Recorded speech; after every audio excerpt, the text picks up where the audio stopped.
పదకవితా పితామహుడు శ్రీ తాళ్లపాక అన్నమాచార్యుల వారు రచించినటువంటి మరొక దివ్యమైనటువంటి కీర్తన తెలుసుకుందాం.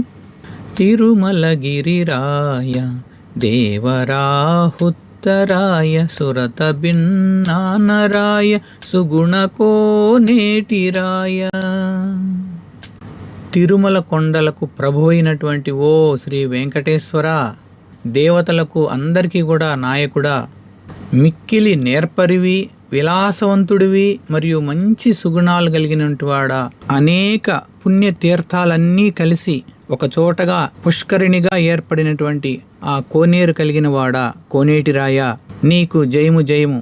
వెంకటేశ్వర గోవింద. చరణం ఒకటే చూద్దాం.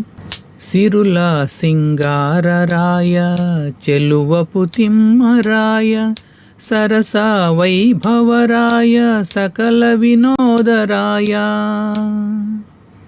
వరవసంతములరాయ వనితల విటరాయ వరవసంతములరాయ వనితల విటరాయ గురుతైన తేగరాయ కొండలకో నీటిరాయ తిరుమలగిరిరాయ దేవరాహుత్తరాయ సురత భిన్నానరాయ సుగుణకోనేటిరాయ. సిరులు అంటే ఐశ్వర్యం, లక్ష్మీ సంపద అని చెప్తాం. లక్ష్మీ సహస్రశత సంభ్రమ సేవ్యమానం గోవిందమాది పురుషం తమహం భజామి. 100,000 లక్ష్మీదేవులు లేదా అనంతమైనటువంటి లక్ష్మీదేవుల చేత ఆనందంగా సేవలు అందుకునేటువంటి ఆ భగవానుడు. ఇక ఆయనకు ఐశ్వర్యానికి కొదవేమున్నది, ఇక అందానికి కూడా కొరవలేదు. కందర్పకోటి కమనీయ విశేష శోభం, కోటి మన్మధులతో సమానమైనటువంటి అందం కలిగిన వాడు. సరస వైభవము అంటే భగవానుడు చాలా చమత్కారంగా మాట్లాడతాడు. అదే విధంగానే అమ్మవారు కూడా చాలా చమత్కారంగా మాట్లాడతారు.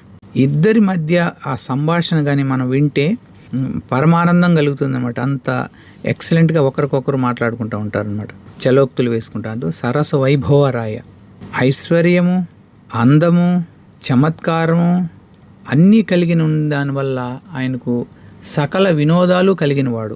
అన్ని వినోదాలు ఆయన దగ్గర నుంచే మనకు వస్తున్నాయి. అన్ని ఋతువులే కల్లా వసంత ఋతువు చాలా మంచిది, చాలా అందంగా ఉంటుంది. ఎప్పుడు మంచి సువాసన కలిగినటువంటి పూలతో చల్లని గాలి వీస్తూ ఎంతో ఆహ్లాదకరంగా ఉంటుందన్నమాట వసంత ఋతువు. కాబట్టి అలాంటి వసంత ఋతువు ఇచ్చేటువంటి కంటే ఎక్కువ శోభను కలిగించేవాడు.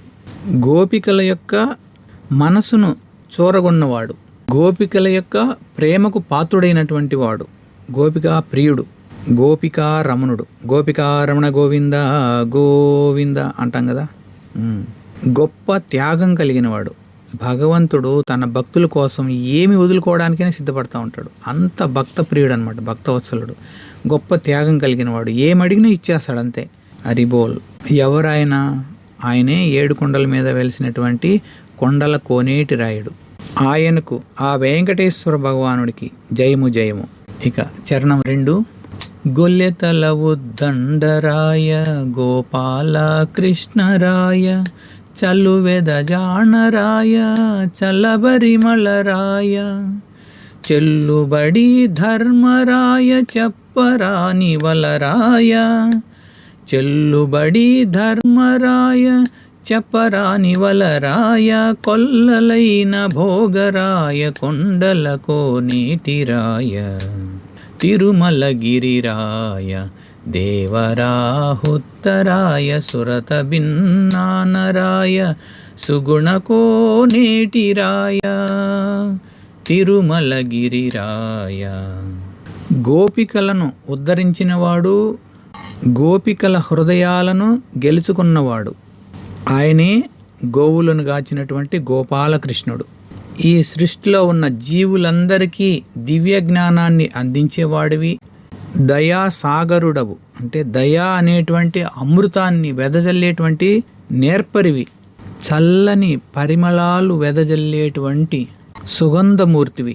ధర్మం సాక్షాత్ భగవత్ ప్రణీతం. భగవంతుడు ఏమి చెప్తాడో అదే ధర్మం. ఆ ధర్మమే చెల్లుబడి అయి తీరుతుందన్నమాట.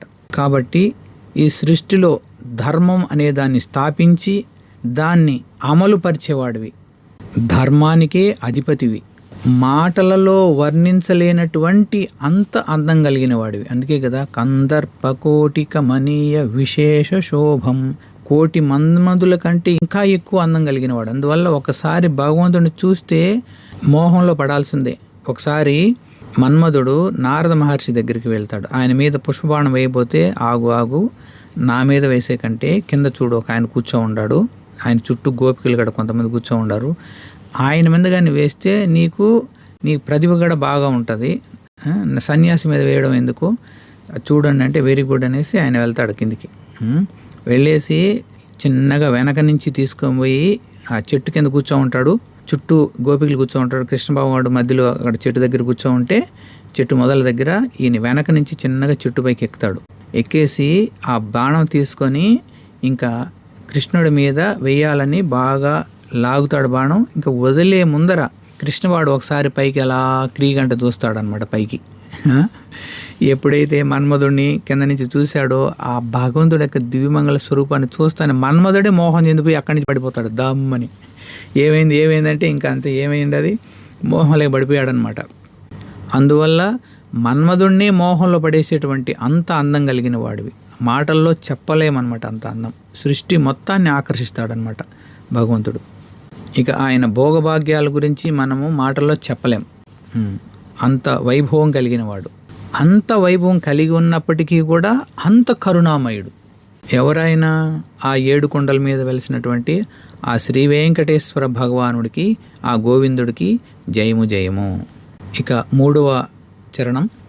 సామ సంగీతరాయ సర్వమోహనరాయ ధామ వైకుంఠరాయ దైత్య విభాళరాయ కామించి నిన్ను కోరితి కరుణించితివి నన్ను శ్రీమంతుడ నీకు జయ శ్రీ వెంకటరాయ.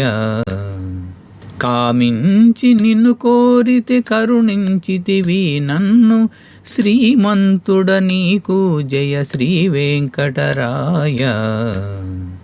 తిరుమలగిరిరాయ దేవరాహుత్తరాయ సురత భిన్నానరాయ సుగుణకోనేటిరాయ.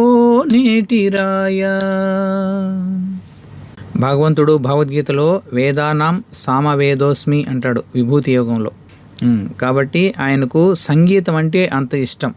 ఓ సామవేద సంగీత ప్రియుడా, ఈ జగత్తునంతటినీ కూడా మోహింపజేసేటువంటి సుందరాంగుడా. మరి ఎవరైనా ఆయన ఎక్కడుంటాడు? అతనే కలియుగ వెంకటేశ్వరుడు, ఆయన వైకుంఠం నివాసంగా కలిగినవాడు. కాబట్టి భగవంతుని యొక్క ధామం ఏది? వైకుంఠం. మరి ఇంకా ఏం చేస్తారు ఆయన? భక్తుల యొక్క ఆర్తిని విని, భక్తుల్ని ఎవరైతే ఇబ్బంది పెడుతూ ఉంటారో, రాక్షస స్వభావం కలిగి ఉంటారో, భగవంతుడు అవతరించేసి ఆ రాక్షసులందరినీ దునుమాడి వాళ్ళని సంహరించేసి భక్తులందరినీ రక్షించేసి వాళ్లకు ప్రశాంతతను కలిగించి మళ్ళీ తిరిగి తన ధామానికి వెళ్తూ ఉంటాడు. అంత దయగలిగినటువంటి ఓ గోవిందా భగవాన్, మనసారా ఎప్పుడైతే నిన్ను కోరుకున్నానో నా యొక్క కోరికను మన్నించి దయతో మీరు నన్ను కాపాడారు. సమస్త ఐశ్వర్యాలు సంపూర్ణంగా కలిగినటువంటి ఓ శ్రీ వెంకటేశ్వర భక్తవత్సల, మీకు జయము జయము అనేసి ఇక్కడ శ్రీ తాళ్లపాక అన్నమాచార్యుల వారు ఎంతో భక్తితో భగవంతుని యొక్క దివ్య గుణాలను ప్రశంసించారు. భక్తవత్సలుడు కోరిన వెంటనే వచ్చి భక్తుల యొక్క ఆర్తిని గమనించి ఆయన రక్షించేవాడు, కోరిన వరాలు ఇచ్చేటువంటి ఆ కోనేటి రాయునికి జయము జయము అని చెప్తూ ఆయన యొక్క కృప అపారంగా ఉండాలని గురుదేవుల్ని భగవంతుని యొక్క పాదాలు పట్టుకొని వేడుకున్నాం. 7 కొండలవాడ వెంకటరమణ గోవింద గోవింద, ఆపదముక్కులవాడ అనాథరక్షక గోవింద గోవింద.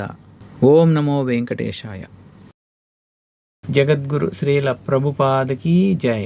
అనంతకోటి వైష్ణవ భక్త బృందకి జై. శ్రీ హరినామ సంకీర్తన మహాయజ్ఞకి జై. నిత్య గౌర్ ప్రేమానందే. హరి హరి బోల్. హరే కృష్ణ.